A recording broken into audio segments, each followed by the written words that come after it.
I think everyone's looking for what's going to be the next name, right? And getting on, whatever, how many, 10, 12, 15 million, whatever it is now, how many people on Wall Street Bets, which is the Reddit blog, and all these guys get together. But, everyone's really searching for, okay, what's going to be the next one? And I wanted to mention a site for you guys because, and this was brought up by my nephew, who is a millennial.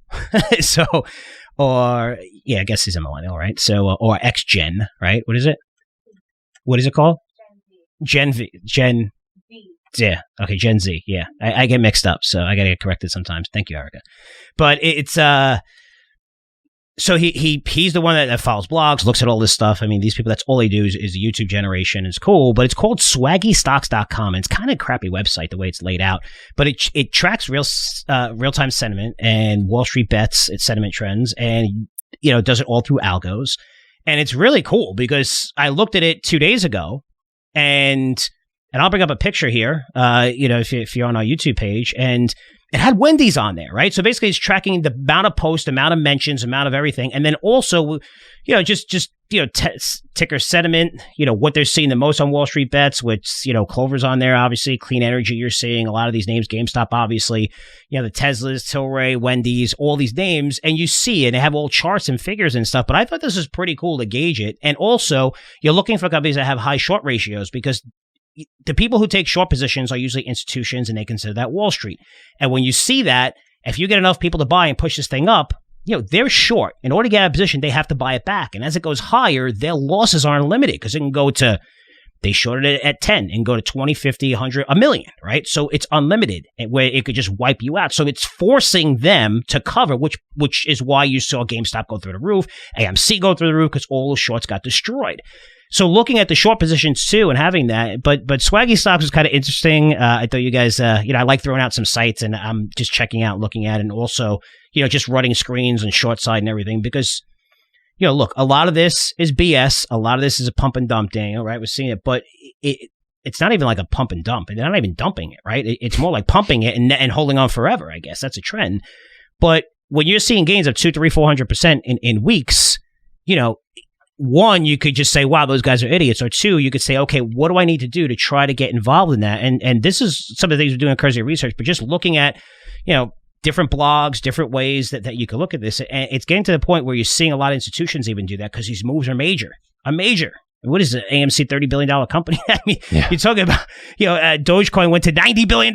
This isn't like, when you see those kinds of numbers, believe me, institutions are going to get in. They need the piece of the pie, right? That's how they make their money. But that was a cool site to mention. And Dan, I know you've been talking a lot about this too, but it's just, I don't know if this is going to stop anytime soon. I guess this is a norm, and the SEC is not going to do anything because it's pure manipulation, right? So everybody buys stock, forcing this.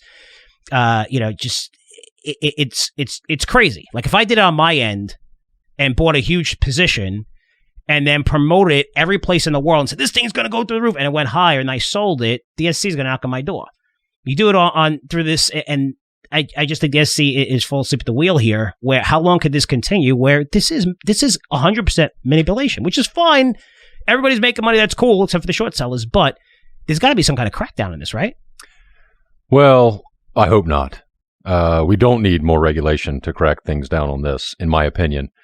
Yeah, it is crazy, but there's a lot of things that are crazy. So I don't think can't wait till you short a stock, Daniel, that you got big money shorting it, and then Wall Street Bets crowd comes in and pushes it up. Well, I would buy a put. That way you only lose 100%. I'm a little nervous about going short stock. What's interesting, what's amazing is that you can draw. Okay, so you have to skip the first step. This goes back to Bitcoin. Why does all this happen? Why is this even allowed to go on? And why does all this volatility happen? It's because the Fed is printing way too much money and volatility or liquidity is sloshing around. So you're going to have a spillover and goofiness happen. But you already have goofiness in Wall Street. You already have scammers and pump and dumpers and all that. What I think people need to pay attention to, especially on the Reddits, is they got to get familiar with a disclaimer, Frank, right? Because you can put anything in a disclaimer. As long as you say, hey, we're long these funds, or we may benefit if the price goes up, or blah, blah, blah, blah, blah, you're good. And I think that'll be the ultimate lesson. I I don't look at it as such a negative. It's Vegas. I mean, you can gamble on damn near anything you want to. So if you want to buy AMC because you think you're sticking it to the man, hey, have at it. If you lose money and you start complaining, nobody wants to hear it. It'll be interesting to see how can it continue on. Of course it can, because even though liquidity is coming down, there's still a ton of liquidity. So it goes back to a point you always drive home. You got to be able to adapt. So if you're a longer term investor, the great thing about this is the world is big enough for everything. So if you want to fund, and I'll give you a couple boring picks if you want, just to prove a point. But my point is, you don't have to pay attention to these meme stocks. You don't have to get involved in these. If you want to, great. And then learn how to adapt. Like Frank said, check blogs, run screens on the most shorted stocks. Going back to zero. Why is not Zero Hedge advertising with us yet? I talk about them all the time. Yeah, you love that place. I do. If they came and said they'd offer you half the salary to work for them, you'd leave. No way. No. Nice try. You're like, sorry, man, I'm out of here. Tell her there to find out who that guy really is. But the other day, they ran a great screen and just showed the most shorted stocks. And now Clover Health, I think it's Clover Health, CLOV, it's been up like, I think, 50% in the last couple of days. And that was one on their list. So if you want to trade, if you want to participate, just keep the simple fundamental rules. Don't put in more than you can afford to lose.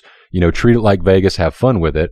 But yeah, I mean, I'm sorry, I can't really answer your question. I'm going to be on the fence, Frank. I know that sucks, but it can continue on very long, but it's not a big deal to me. It's really not. You know what? It's not that I see anything wrong with it. It's just, it's got to be a level playing field, because on our part of the industry, there's people that believe that insider trading should be legal. Look, if you have access to information that other people don't, it's because maybe you're doing the homework or whatever. I'm not talking about politicians and they're making a big announcement where they're going to regulate an industry and stuff like that. But there is a lot of people, smart investors, that believe, hey, insider trading should be okay. If that's the case, do it across the board.